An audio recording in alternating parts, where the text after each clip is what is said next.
I'm from Arizona, a place called Houck, Arizona.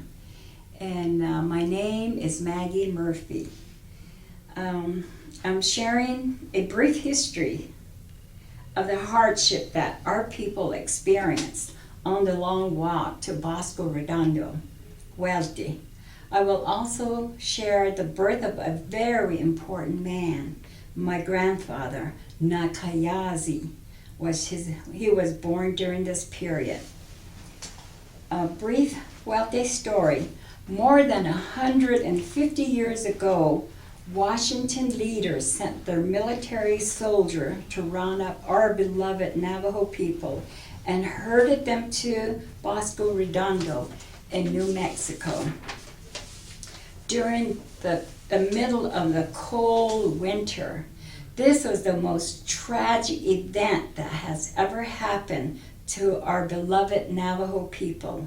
The soldiers forcefully removed the people out from their homes. Their houses, farm areas were all burned down.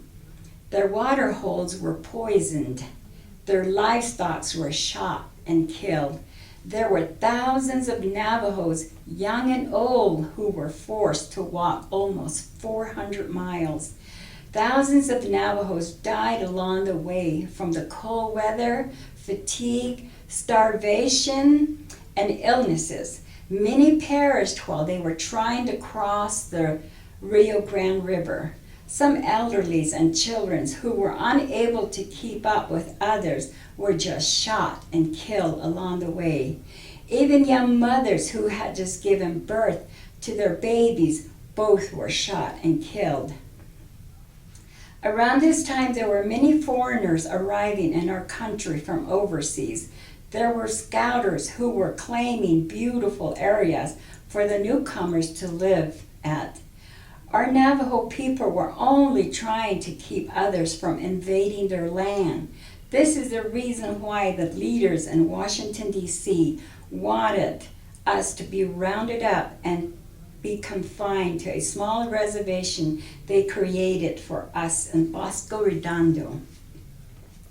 It was until all the foreigners had passed or settled in our Navajo land that we were finally released from prison in way of treaties. These treaties were signed by both Navajo leaders and the leaders of Washington, D.C.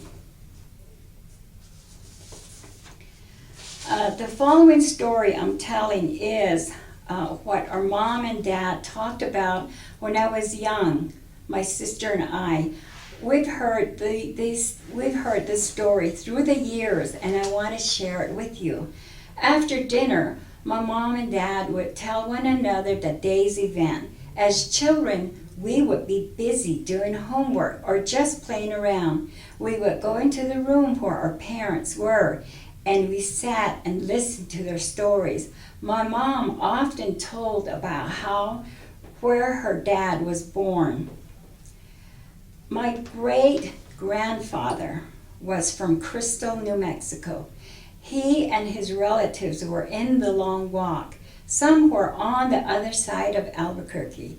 Some people in his group were able to purchase tobacco from someone. While my great-grandfather was purchasing, some Mexican kidnapped his niece. He was unable to do anything about it as they were forced to keep on walking. My great-grandfather had experienced every bad thing that was issued from Washington leaders through the military soldiers. Bosco Redondo was not a very good place for people to live. No matter how they planted, the crops failed each time. Here again, thousands of Navajos died. Our Navajo leaders kept asking to return to their homeland where their planting were successful and they had livestock for food. Finally, the government admitted that their idea of rounding up all Navajos and relocating them was a bad mistake. Both Navajo and government negotiated on various plans. Both sides agreed and treaties were signed on June 1st, 1868. our people were set free. When my great-grandfather, who is from Crystal, New Mexico, was freed, he planned on taking the route he had walked when they were forced to walk to Bosco Redondo. He and a group had arrived where they had purchased tobacco before. It just so happened that there were several Mexican women at the place. Great-grandfather recognized his niece, and she was holding a child. He went to her and said, "Let's go. We are on our way home. We have been freed." The niece said, wait, my husband will be off work and will soon be here." Her uncle just grabbed the baby from her arm and took off with him. He continued on with the group he was walking. His niece and the mother-in-law were crying and begging him to return the baby, but he continued on, and finally his niece followed her uncle back to Crystal. The little baby boy was born for Mexican, one of the men who had kidnapped the young lady. This little boy is my grandfather. He was named Nakayazi because he was half Mexican, and he was a short man. Nakai was raised by his grandfather until he was a teenager. Nakai left home to seek a job. He was hired by the railroad company. While he was working on the railroad, he made friends with other young Navajo men. Often Nakai went to his friend's home in Pine Springs, Arizona. Through the years, his friends tried to set him up with a young single woman from Carino Canyon area, which is a few miles south of Pine Springs.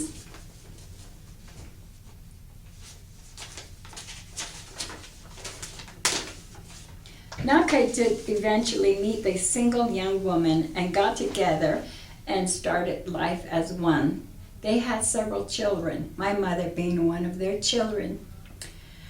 Grandpa Yazi had livestock, which his young children took care of. My grandfather was also a Navajo medicine man. He was always away doing healing ceremony for his patients. I share this story so that many young people who have not had the privilege of hearing about the wildest story may search for their own heritage. I have included the beautiful human being that I was very fortunate to have been a descendant from. Today my children know the combination of our heritage, and today most of our young people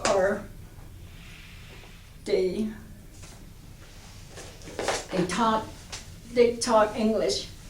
We obeyed what was on the treaty. We sent our children to school, and the school has done wonders. And now we are at a point where our children do not know how to talk Navajo. We don't have animals. We don't have livestock like the way my grandfather had livestock. My mother and her husband had. My mom and dad had several hundreds of sheep, and when we were young, we herded the sheep too. And today, my generation, I don't have any sheep. I worked and all this in the cities and so forth, and now I have returned home after retirement and things. And I've got my children do not speak Navajo. My grandkids for sure do not know how to speak Navajo. And they get after me for not being able to teach them. That I didn't teach them how to speak Navajo, but my kids are willing to try and learn. And this is the reason why I want to share this story with you, so that there could be some changes that they will have to make themselves. And so I really appreciate this opportunity to have at this time to record this.